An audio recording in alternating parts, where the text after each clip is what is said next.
thank you, distinguished clergy, for that moving invocation. And thank you as well, Andrea Tribute and her daughter, Aona Tribute, for that magnificent performance honoring Abdul.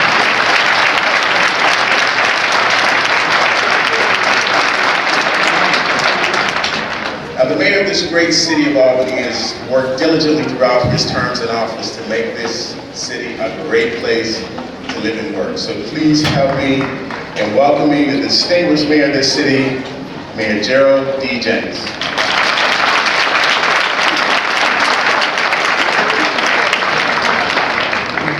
Good morning, everyone. It's warm in here, isn't it? Nice and warm. It's getting a lot warmer.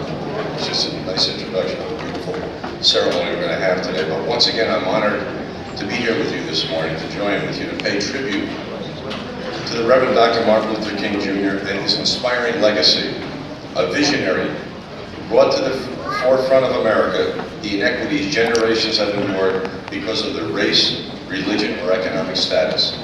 Dr. King's dream has not gone unanswered.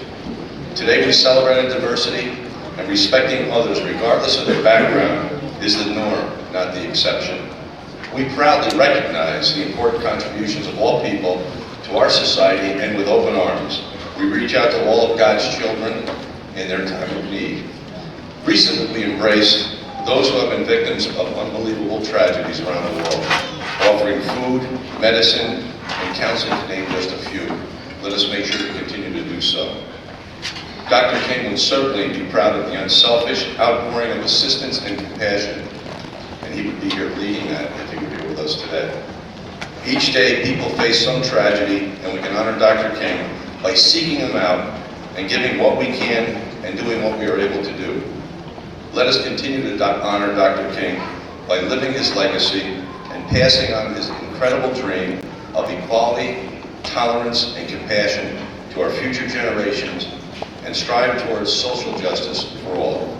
Thank you for being here today to celebrate Dr. King's in this beautiful tribute. God bless each and every one of you. Thank you.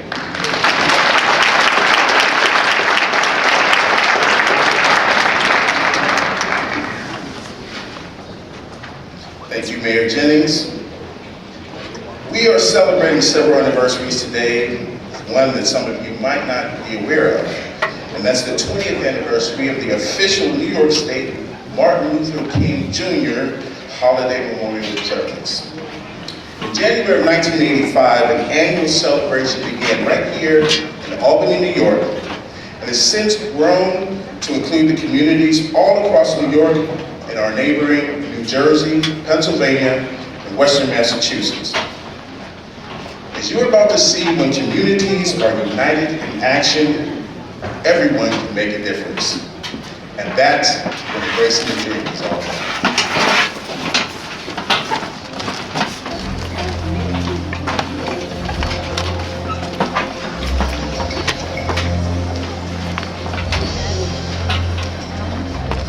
Everybody can be free, because everybody can serve.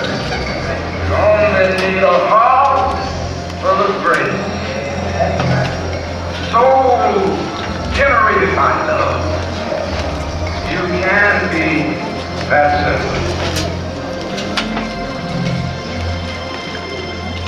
Inspiring people to follow Dr. King's message of service has been the mission of New York State's Observance for the past 20 years.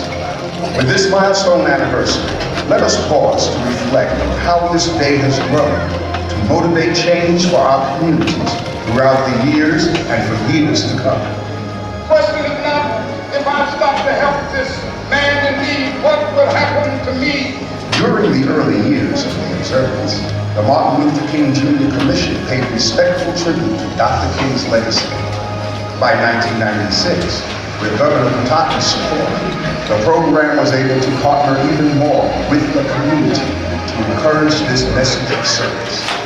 We won't get there unless every day we strive to put aside differences and stand shoulder to shoulder to achieve that dream.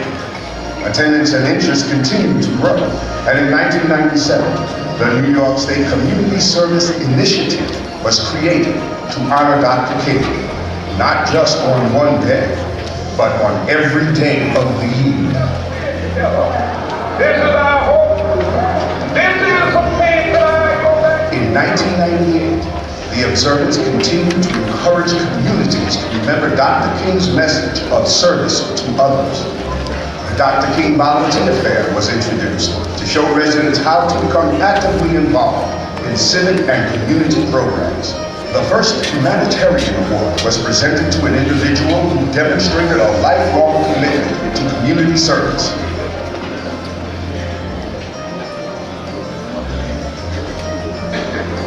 Children's art and quilt were added the following year. The touching and personal art display encouraged children to learn more about Dr. King and his philosophies. 1999 also marked the first year of the Dr. King Symposium on School Violence Prevention. This important program drew over 2,500 children, educators, parents, government leaders, and youth advocates. I still have a dream. It is a dream deeply rooted in the American dream. The year 2000 marked a new era for delivering Dr. King's message of service and hope. It was in this year that the Observance first reached a live television audience. Now millions of New Yorkers were able to celebrate the life and dreams of Dr. King by sharing this celebration with us in Albany. Early work with the King Center in Atlanta, Georgia blossomed in 2000, when New York State joined with many other states to be part of the National Holiday Advisory Committee. This partnership is still flourishing today. Also between the year 2000 and today, new initiatives such as the Job Fair and Interfaith Summit were introduced. The Literacy Drive collected over 11,000 books in 1 year alone. The Food Drive has collected over 183,000 pounds of food, enough to serve over 122,000 meals. A leadership forum was held to encourage leadership in communities. Community health expos have promoted awareness of public health issues. The Empire State King Interdenominational Mass Choir was formed to lift people up through song. A pre-holiday concert was offered to bring the community together in Dr. King's spirit. A National Video Award and several print awards have been received. And nationally renowned musical performers and guest speakers have joined us to celebrate and reinforce Dr. King's message of community and service. But he dared to act on his vision.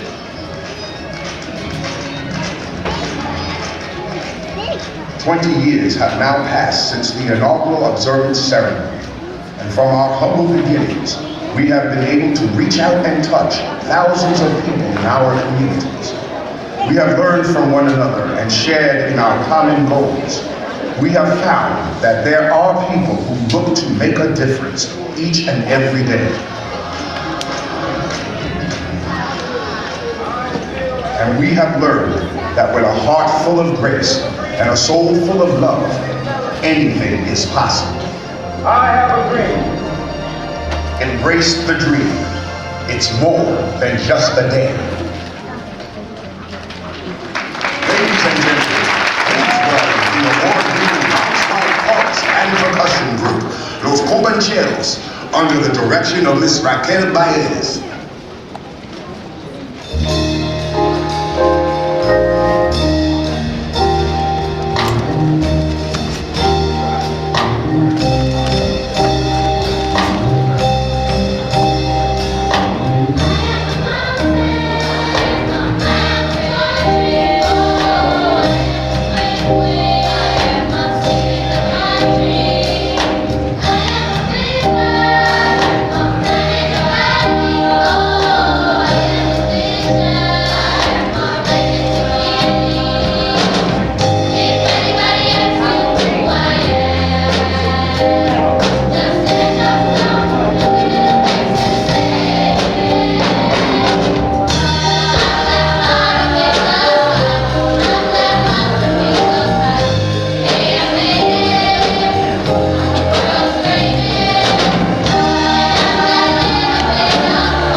Thank you, Los Cubancheros.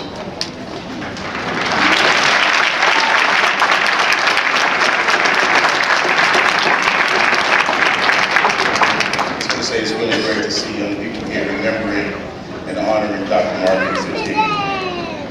Just a little bit about Los Cubancheros. They're a Bronx-wide bilingual chorus and percussion group, and they work with over 250 students annually. Let's give another round of applause.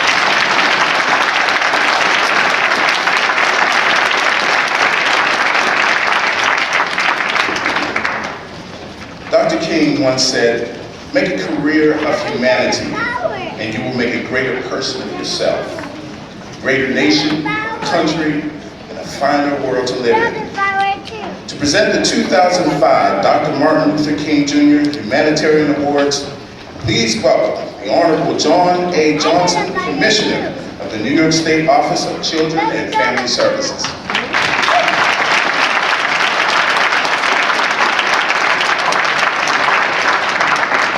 Good morning, everyone. New Yorkers truly know the value of a leader with integrity, passion, and commitment to making New York better. We are indeed fortunate to have a leader and a public servant with such untimed leadership and dedication toward improving the lives of our children, families, and communities. Ladies and gentlemen, I am very honored to present to you my friend, Governor George Pataki.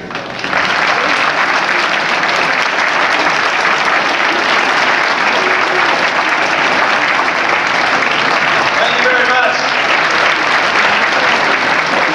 Thank you, John. Commissioner Johnson, thank you very much for those kind words. Let me just say to the people here, I don't know if you all know John Johnson that well. There has never been a finer advocate for the young people, for the youth of this state than John Johnson and Commissioner Johnson.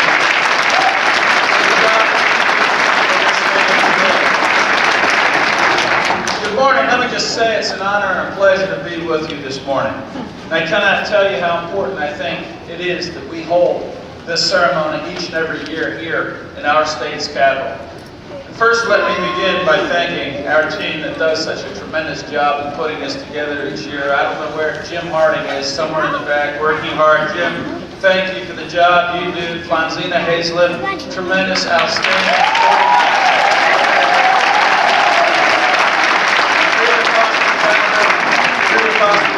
Thank you. They just do a tremendous job. And I want to tell you a little bit about why I think what we're doing this morning is absolutely essential. We live in what I believe is the greatest country the world has ever seen. I think every one of us are proud to be Americans and proud of the greatness of this country. And yet think about it. When this country was created with the concept of liberty and freedom for all, what a brilliant idea. And yet at the same time, the founding fathers, for all their greatness, for all their brilliance, somehow managed to ignore the fact that racial slavery was the law and it became institutionalized in the United States of America. For all the greatness of this country, it could never achieve its vision of freedom and equality and liberty for all, so long as slavery or vestiges of that horrid institution existed.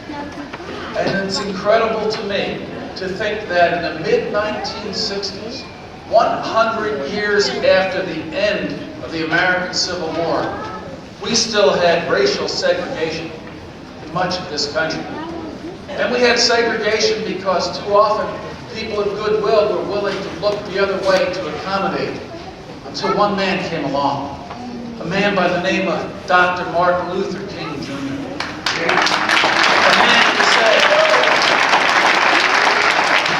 A man who said, I will not be cowed by death threats. I will not be deterred by those who scream and yell at me. I will engage in non-violent protest until the barriers to freedom for all come down. And thank God for the memory, for the life of Dr. Martin Luther King, who with Rosa Parks and so many others tore down those barriers, ended those last legal vestiges of racism and of slavery. And in the process liberating not just millions of African Americans, but every one of us who wants to be able to judge people and live our lives free of the shackles of racism. The theme for New York State on Martin Luther King Day is embrace the dream. It's more than just one day. And that is what we're doing today. And that is what is so critically important each and every day. We cannot think of today as another holiday. A day where you might sit in front of the television and go off to the store and buy something because it's on sale over a holiday weekend. We have got to embrace the dream and understand it's more than just one day. It's not just a holiday. It's a day when we honor the memory of one of the greatest civil rights leaders the world has ever seen. One of the great moral leaders our country has ever seen, Dr. Martin Luther King. So I wanted to be here, and I wanted to first thank our keynote speaker today. It's going to be the Reverend Dr. Franklin Richardson from Mount Vernon, a brilliant leader, and we will be privileged to hear him speak today. But I also wanted to be here because each year, as part of this commemoration of the life of Dr. Martin Luther King Jr., we give out humanitarian awards. Awards to people who do exactly what I was talking about. Awards to people who embrace the dream, who don't just think about the legacy and the memory of Dr. King on one day a year. People who every day live their lives in a way that helps to overcome those last vestiges of racism that are still among us today. Let us honor them today, but more importantly, let's honor Dr. Martin Luther King Jr.'s memory by remembering what he did and by embracing that dream ourselves, and every day asking ourselves, what can we do to help bring everyone together, to help move all of us forward, to help make sure there is no racism or other discrimination in our country, and who can help every day to make our country and the lives of everyone just a little bit better.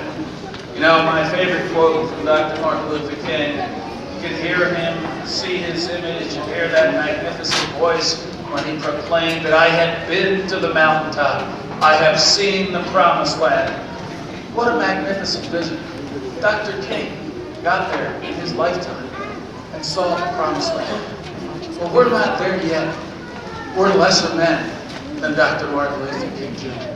But let us each day strive, embrace that dream, try to get to the mountaintop together, try to see the promised land together. That's what today is about. That's what this ceremony is about. Thank you for your presence here today. God bless you. Thank you for being here. Let's embrace the dream. Let's honor the memory of this spirit now. Today is a great day. God bless you. Thank you very much.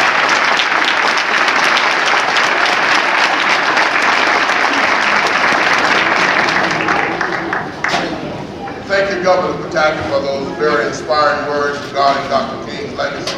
Ladies and gentlemen, I know we can do better than that for my friend. Let's give him another round.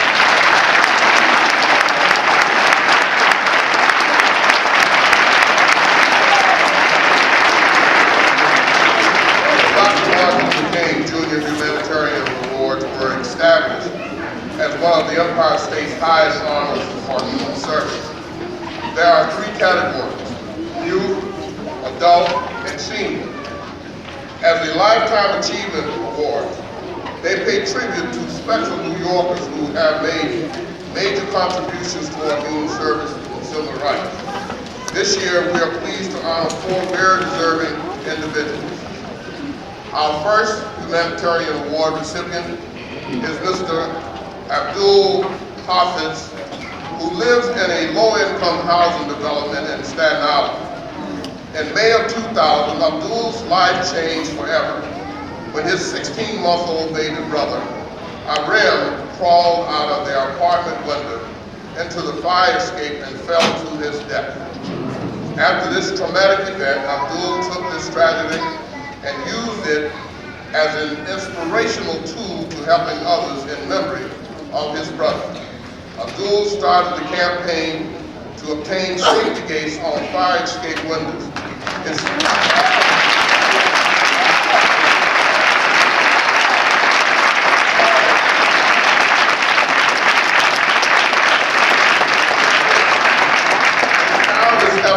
not only resulted in not only a $500,000 grant to install these gates, but a legislative push to make these gates mandatory throughout the nation as well. Ladies and gentlemen, the winner of the 2005 Martin Luther King Jr. Humanitarian Youth Award, Abdul.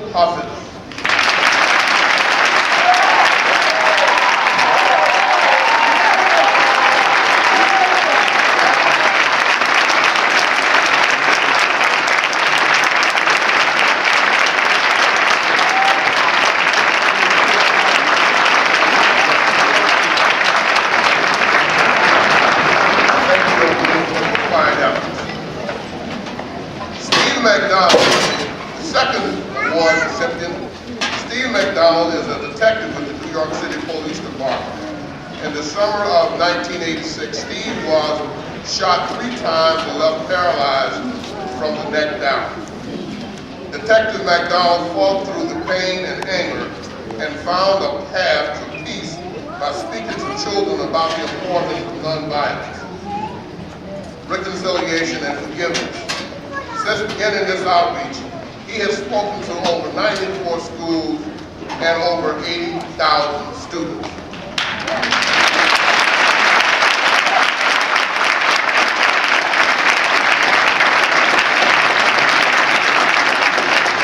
Detective McDonald truly serves as a shining example in Dr. King's belief. Forgiveness is not an occasional act. It is a permanent attitude. Would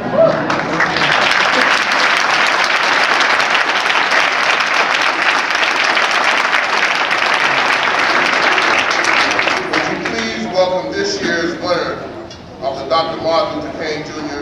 Humanitarian Adult Award, New York City Detective Steve McDonald.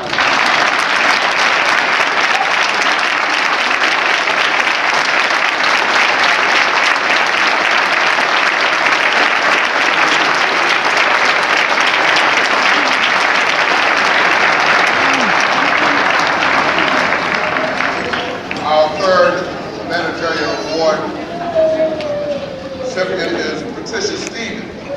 Patricia Stevens is a leader in Monroe County. As a director of the Monroe County Department of Human Services, she leads with compassion and conviction and an unwavering commitment to others. Whether it's working in the neighborhood block by block cleaning project or supporting local social service districts and caring for low-income individuals and families, Ms. Stevens and her staff strive for excellence in everything they do.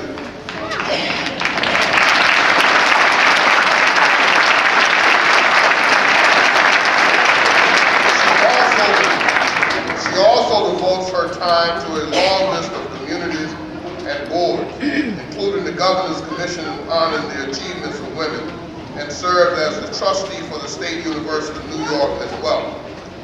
In the words of Dr. King, Ms. Stevens has truly risen above the narrow confines of individualistic concerns for the broader concerns of humanity. We are honored today to present the 2005 Dr. Martin Luther King Jr. Adult Humanitarian Award to Ms. Patricia Stevens.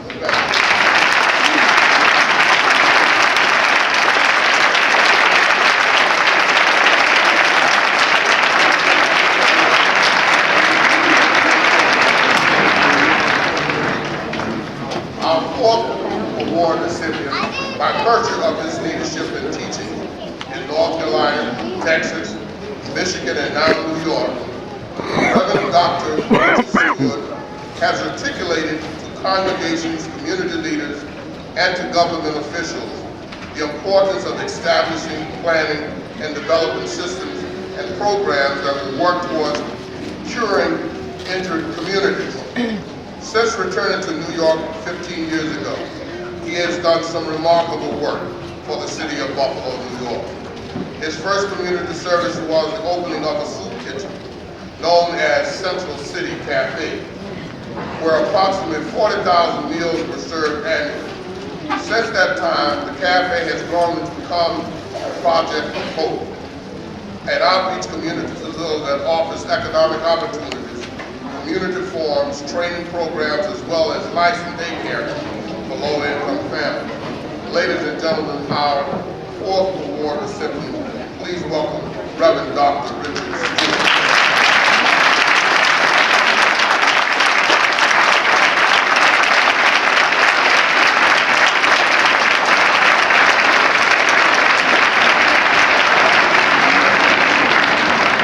I would now like to congratulate each of this year's winners and thank you all for coming this morning. Thank you, Dr.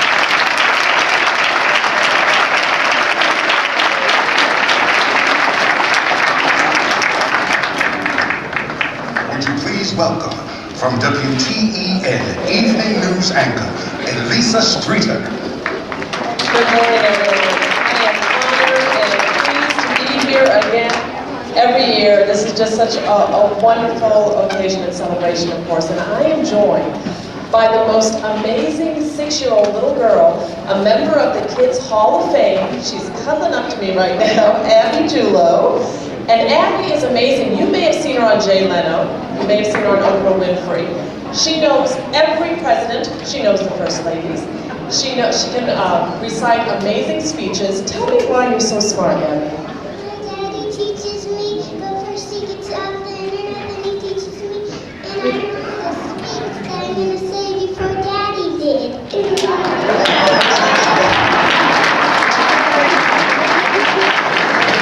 Daddy's an amazing man, huh?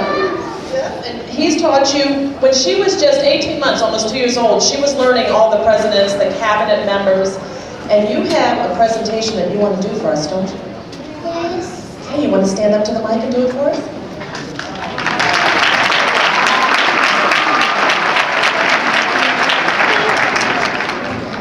My name is Abby Julo, and I celebrated my 6th birthday on January 7th.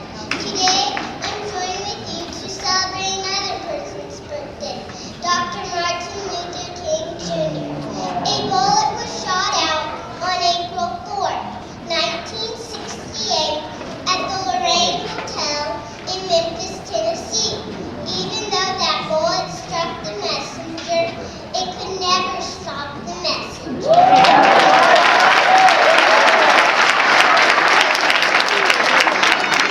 On the path of righteousness, and that path was paved by Jesus. That path was walked on by Gandhi. Mother Teresa traveled on it, and Martin Luther King Jr. gave his life trying to usher the human race down that same path. He tried to clothe the naked. He tried to house the homeless. He tried to feed the hungry. He stood for everything that was good and right in this world. He devoted his life to climbing the mountain of higher causes, even in the face of adversity, danger, and intimidation. He stayed on the path until he reached the top of the mountain, where he was allowed by God to look over and see the glory of the coming of the Lord.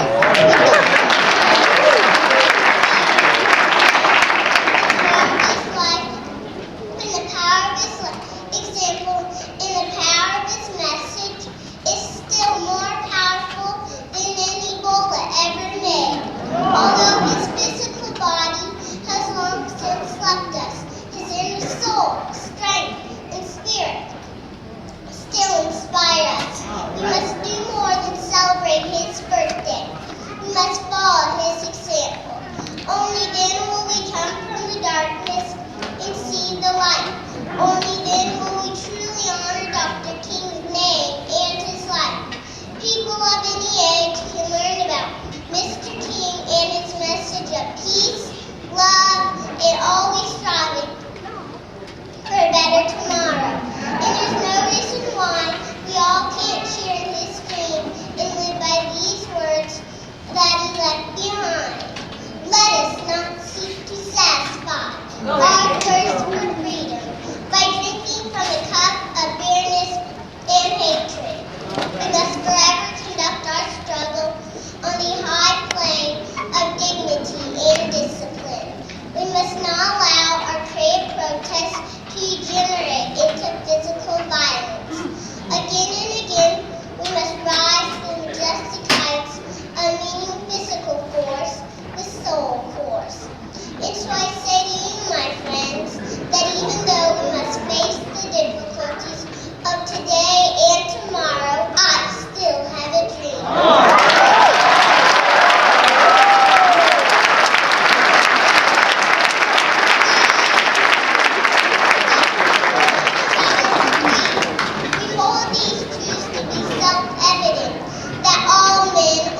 a nice talented group during our celebration, or some young people as well, and that's what it's all about. For the 5th consecutive year, and this morning we're going to perform The Path of Glory by William Grant Still with baritone soloist Derek Smith.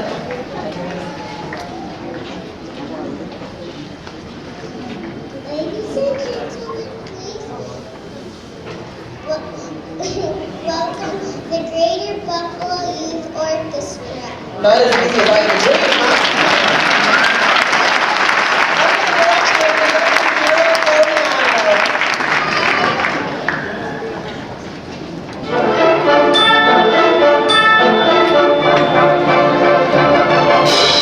I am the voice of once powerful people. I speak of them. I sing of them.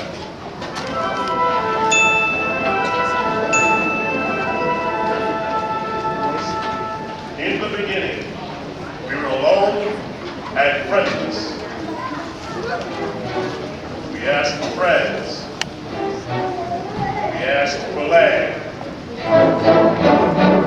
Nothing was given. Then our eyes fell upon an island.